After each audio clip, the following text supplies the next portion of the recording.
Ladies and gentlemen. What's going on, world? This is Brian J, and this is episode number 2 of the B-Day MMA podcast. And today's episode, I want to talk about Cyborg Justino. She's an incredible female fighter. In my opinion, she's probably the best women's fighter of all time. She's been fighting for years now. She's fought greats like Gino Carano. She's a former Strikeforce champion.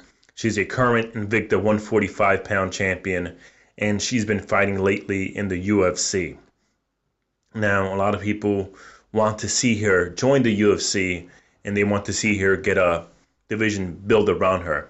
Now, some people who don't know say, why doesn't she just go to the 135-pound division, fight whoever the champion is, and fight for the title.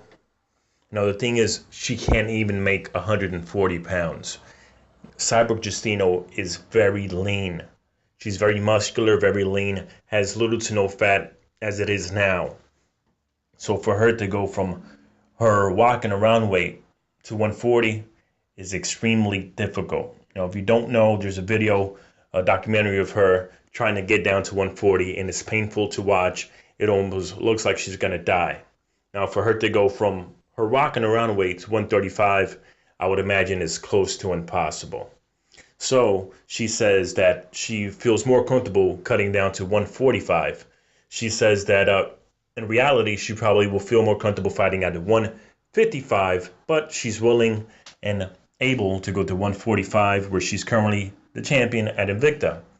Now, she wants to fight in the UFC as a permanent fighter, not just special attractions here or there. I believe that if you make a 145 division around her, like the old saying goes, if you build it, they will come. I would love to see her, be the focus and have the division built around her, similar to how Ronda Rousey when she came in. And if you remember, the 135 division wasn't a very strong division when she came in. Granted, there was fighters already there. That division was, there was fighters fighting already, and it was established division, but nobody was to Ronda Rousey's level. And it had to take time to build her and to finally catch up. Miesha Tate was the only person who was pretty much at the same level as Ronda Rousey. And I won't even say the same level, because Miesha Tate is yet to beat Ronda Rousey. But, Ronda Rousey, speaking of Ronda Rousey is going to leave one day the UFC. She said that, this may be one of her last fights, the upcoming fight with Amanda Nunes. So when Ronda Rousey, the biggest star in the women's division, maybe the UFC leaves, you need to replace her. You need to put somebody else in. And I think Cyborg could be it. Now, the UFC says, well, there isn't enough 145-pound women out there that would be elite level fighters to compete against you. That's why we don't build a division.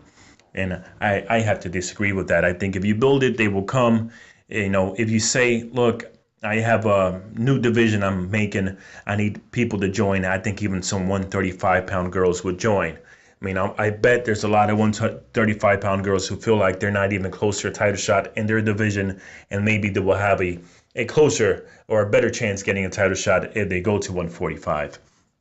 I believe one way they could do it is by using the Ultimate Fighter house as a platform.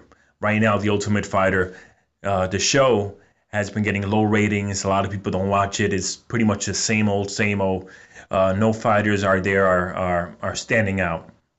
And I think what you could do to make a difference, to do one last show for the Ultimate Fighter, is by introducing Cyborg to the masses.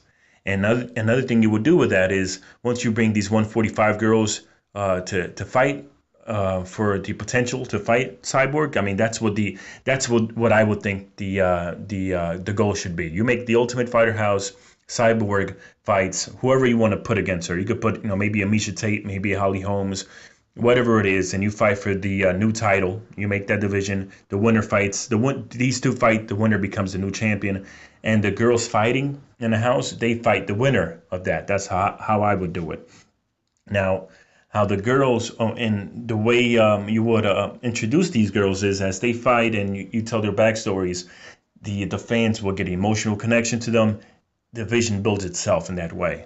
mean, another thing you could do is, as you're introducing Cyborg to the masses, that make sure they watch. You put Ronda Rousey in as a second coach in that show, and maybe Ronda Rousey versus Misha Tate, and then they both fight at the end.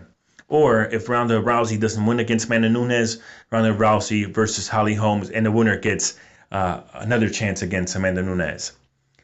Whatever they want to do, I think they could definitely build a division around Cyborg. She's, for those who've never seen her fight, she's a physically impressive person. She had 14 wins, 12 have come either by TKO or knockout. So she's a very dominant, not a boring fighter. She probably could beat most men in her weight class, not just the female.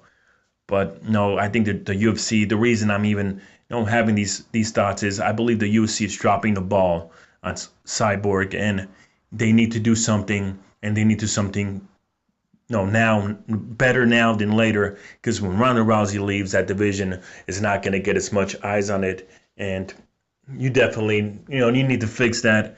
Cyborg could be probably the next big thing. Now, if you agree with me, let me know. Please comment below. There's still a lot of things to work out with these podcasts, editing wise. Let me know what I could fix. Thank you for listening. Peace.